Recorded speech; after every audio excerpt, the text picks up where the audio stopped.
অস্ট্রেলিয়ার বিপক্ষে চলছে টাইগার ব্যাটারদের ব্যাটিং তাণ্ডব। এর মাঝেই ক্যাপ্টেন নাজমুল হোসেন শান্ত ৮৪ রান করে আউট হয়ে ফিরলেন। দুর্ভাগ্যজনকভাবে এটা সেঞ্চুরিতে কনভার্ট করতে পারলেন না শান্ত। হলজিলিটের একটা বল ব্যাটের কানায় লেগে স্লিপে স্মিথের কাছে ক্যাচ দিয়ে ফিরে গেলেন নাজমুল হোসেন শান্ত। সেঞ্চুরির আক্ষেপটা তো থেকেই যাবে, কেননা মাইটি অস্ট্রেলিয়ার বিপক্ষে সেঞ্চুরিটা তো একটু বিশেষ মুহূর্ত হতে পারত নাজমুল হোসেন শান্তর জন্য।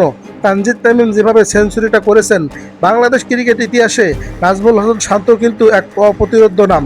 কিন্তু সেঞ্চুরিটা করতে না পেরে মাত্র ১৬ রানের আক্ষেপ নিয়ে ফিরে গেলেন ক্যাপ্টেন নাজমুল হোসেন শান্ত।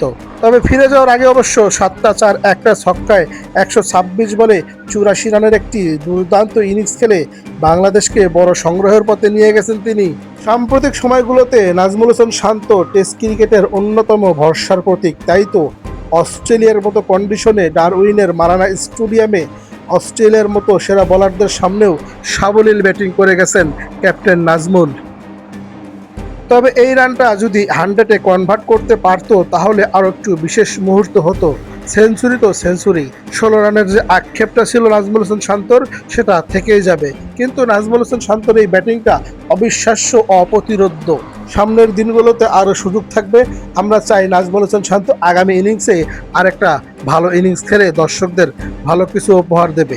শান্তর এই ব্যাটিংটা কেমন লেগেছে আপনাদের অবশ্যই কমেন্টে জানাবেন।